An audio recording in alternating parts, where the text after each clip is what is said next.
Hello दोस्तों, नमस्कार। स्वागत है आप सभी का एक छोटे से यात्रा वीडियो में। शाम को सोकर उठे तो मन अशांत था, तो सोचे क्यों ना एक धार्मिक यात्रा पे चला जाए। तो भगवान हनुमान जी का नाम लेते हुए और भिखमपुर रोड के हनुमान मंदिर से भगवान हनुमान को प्रणाम करते हुए, गणेश जी को प्रणाम करते हुए हम लोग निकल गए अपने बड़े हनुमान मंदिर की यात्रा पे। और भिखमपुर रोड से बड़े हनुमान मंदिर की दूरी लगभग 2.5 से 3 किलोमीटर होगी। तो हम लोग गाड़ी से सड़कों को नापते हुए आगे बढ़ने लगे। रास्ते में तमाम तरह के भीड़ भाड़ देखते हुए ढाले पर पहुँचे। ढाला हमेशा 10 बार में से 9 बार जाम ही रहता है। अगर आपको ढाला खुला हुआ मिल जाए तो समझिए आपने कोई पुण्य का काम किया है।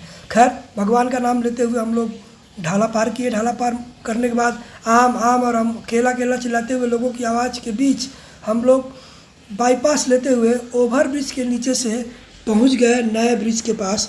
और वहां से सीधा बगल से मालवीय रोड के ओवर ब्रिज के साइड से निकलने लगे। और थोड़ी ही देर में हम लोग मालवीय रोड चौराहे पर पहुंच गए, जहां पर हमेशा अक्सर भीड़ रहती है, लेकिन इस बार हम लोग भीड़ का सामना नहीं करना पड़ा। फिर वहां से हम लोग आगे बढ़े और सीधा हमारी दूरी थी, अगली जो हमारा डेस्टिनेशन था वो सुभाष चौक पर सुभाष चंद्र बोस की प्रतिमा को प्रणाम करते हुए एक बड़ी सी LED लाइट को देख करके मन में विचार आ रहा था, काश हमारा भी कुछ इस तरह का होता तो हम भी प्रचार करते। खैर, कोई नहीं। फिर हम लोग आगे बढ़ते हैं और पहुंच जाते हैं अपने हनुमान मंदिर की अगली कड़ी में, रामलीला मैदान रास्ते की ओर। अब रामलीला मैदान के करीब हम लोग पहुंचने ही वाले रहते हैं। यहाँ पर अक्सर आपको भीड़ देखने को मिलेगी। बैरिकेड को पार करते हुए हम लोग पहुँच गए रामलीला मैदान के रास्ते में। रामलीला मैदान में अक्सर यहाँ पर गुलजार रहता है, क्योंकि यहाँ पर बहुत सारी कपड़े की बहुत सारे मॉल्स हैं, जैसे SS मॉल है, EG मॉल है। खैर, रामलीला मैदान भी अपने आप में गुलजार रहता है, लेकिन इस समय ये वीरान पड़ा हुआ है। आने वाले समय में ज़रूर यहाँ पर भी रौनक होगी। रामलीला मैदान को क्रॉस करते हुए हम लोग पहुँच जाते हैं सूरज मल्टीप्लेक्स के करीब। और यहाँ से हम लोग के अगले डेस्टिनेशन है हनुमान मंदिर जो हमारा आज का दर्शन करना था। हमने हनुमान मंदिर में हनुमान जी के लिए प्रसाद खरीदा, हमने लड्डू खरीदा, लड्डू वाले भाई से ताज़ा लड्डू खरीदे। और यहाँ से हम लोग हनुमान जी के दर्शन करने के लिए आ गए। मैं अपने साथी जो हमारे छोटे भाई हैं निहाल, उनसे बोला कि जल्दी आओ और दर्शन करते हैं। जैसा कि पहले से अनपेक्षित था कि मंदिर पे भीड़ रहेगी, तो मंदिर पे भीड़ थी क्योंकि शनिवार का दिन था।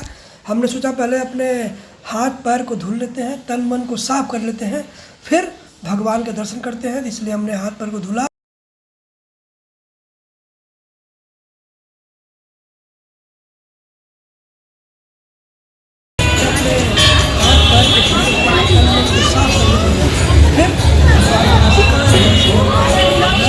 और फिर चढ़ गए मंदिर की सीढ़ियों पर। और मंदिर की सीढ़ियों पर चढ़ने के बाद हमने हनुमान जी को मन में याद करते हुए, उनकी प्रतिमा को मानते हुए हमने मन में प्रणाम किया और लाइन में लग गए।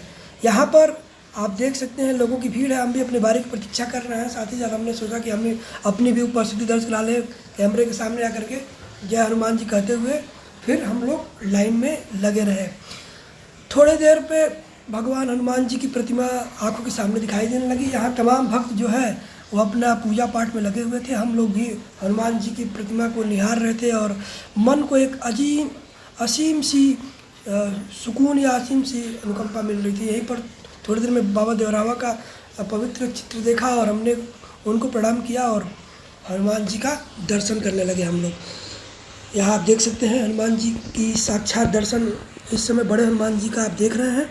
और हम भी अपने बारी की प्रतीक्षा कर रहे हैं कि जल्दी से हमको भी हमारा भी मौका मिले और हम हनुमान जी का दर्शन कर पाए। खैर, एक एक करके सबके बाद हमारा भी नंबर आया। हमने पंडित जी से आशीर्वाद लिया, प्रसाद लिया और फिर यहाँ से निकल जाते हैं। हनुमान मंदिर के जस्ट बगल में एक और स्थल है जो विश्राम स्थल कह सकते हैं, जो कि बाबा देवरावा का विश्राम स्थल है। उसी में हमने बैठ के थोड़ा सा चिंतन मनन किया, मन को शांत करने का प्रयास किया और इस प्रकार से हमारी यात्रा पूर्ण हुई।